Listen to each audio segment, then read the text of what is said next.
విశాఖ జిల్లా పెడగంట్యాడ మండలంలో దారుణం జరిగింది. గంగవరం గ్రామంలో ఎరిపిల్లి యోగి అనే కామాంధుడు 3 ఏళ్ల చిన్నారిపై అత్యాచార యత్నం చేశాడు. గమనించిన బాధితురాలి తల్లి న్యూపోర్ట్ పోలీసులకు ఫిర్యాదు చేసింది. తినుబండారాలు కొనిస్తానని అభంశుభం తెలియని చిన్నారిని తీసుకెళ్లి అఘాయిత్యానికి పాల్పడ్డాడు. న్యూపోర్ట్ పోలీసులు నిందితుడు యోగిపై పోక్సో కేసు నమోదు చేశారు.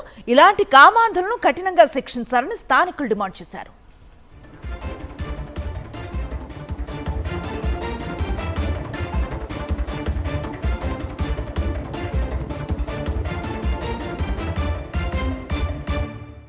హైదరాబాద్లో గల్లీ గల్లీలో గంజాయి గుప్పుమంటోంది. చాక్లెట్ల కంటే ఈజీగా గంజాయి దొరుకుతోంది. చివరకు స్కూల్స్ అలాగే కాలేజీ విద్యార్థుల చేతుల్లోకి గంజాయి చేరుతూ ఉండటం ఆందోళన కలిగిస్తోంది. గంధంగూడలో గంజాయి మత్తులో 5 మైనర్లు వీరంగం సృష్టించారు. రోడ్డుపై వెళ్లేవారిని టార్గెట్ చేసుకుని దాడులకు దిగుతున్నారు. మైనర్ల ఆగడాలు శృతిమించడంతో స్థానికులంతా ఏకమయ్యారు. మత్తులో ఉన్న మైనర్లకు దేహశుద్ధి చేసి నార్సింగి పోలీసులకు అప్పగించారు.